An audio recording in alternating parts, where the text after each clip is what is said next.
Course 3, we're doing probability when there's multiple stages today. Flipping a coin has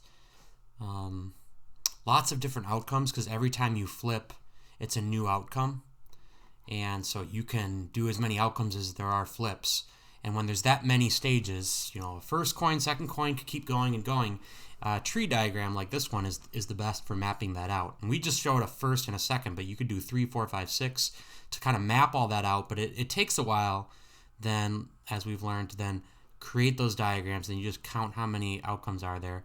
There's 4 possible outcomes: heads, heads, heads, tails, tails, heads, or tails, tails. When you flip 1, 2 times, when there's 2 different stages.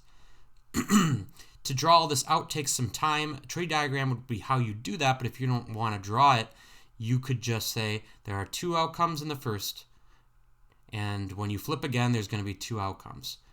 Heads or tails, and heads or tails. All right? I know it kind of looks like there's a whole bunch going on here, but just bear with me. First attempt, there's heads or tails. Second attempt, there's heads or tails. And if you just always multiply the total outcomes, possibilities for each one, that'll tell you the total outcomes for everything together.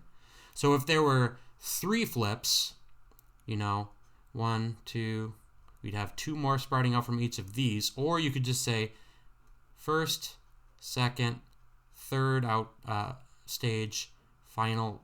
There's 8 outcomes, 8 things that could happen when there's 3 stages, 3 flips. With number cubes, since there are only 2 possible stages, the first and second cube with a single roll, we can use what's maybe called a rectangle diagram, just to show the one attempt across the top and the other attempt going down vertically. And then in the space, kind of like a multiplication facts table, you just write, 1, 1, 2, 1, and so on. So this can be really useful in showing, for example, all the outcomes of throwing 2 dice. I know there's only 11 total sums, but there are technically 6 by 6 total outcomes, 6 by 6 or 36 total outcomes, different things, if you're counting the order of the 2 dice. Yes, 6 and 6, 5 and 6 and 6 and 5 are the same sum. And if you don't care about order, then there's only 11 different outcomes. But if it matters to you that 5 first, then 6, or 6 first, then 5, then there's really 36 combinations. Maybe combinations is a better word for it. Using this, let's answer first, how many possible outcomes are there for an experiment in which 2 number cubes are rolled? We just said it is 36. Why is that? Because there's 6 on one dice and 6 on the other.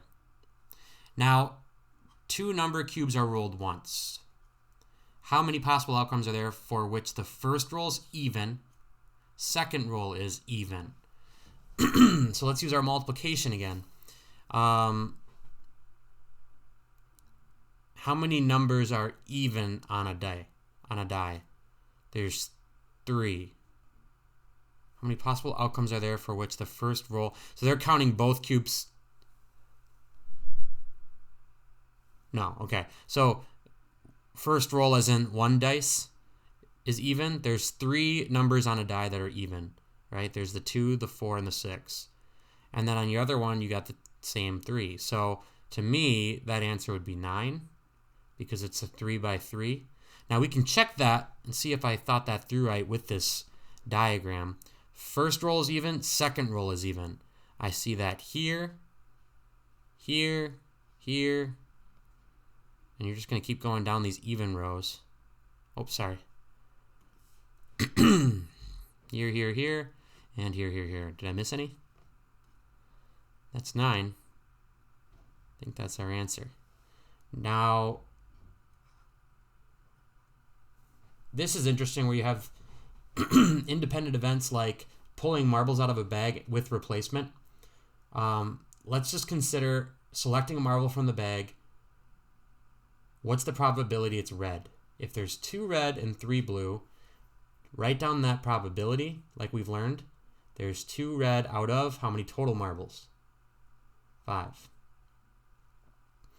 If he replaces it, we've still got 5. What's the probability he selects a blue? 3, right? Now, to find the probability of both of these events happening, we use that multiplication again. So to find probabilities of events like these, you take your probabilities, you list them separately. Careful, if there weren't replacement, this 5 would be a 4. Then multiply across for both, right? 6 over 25. Do all the practice, please.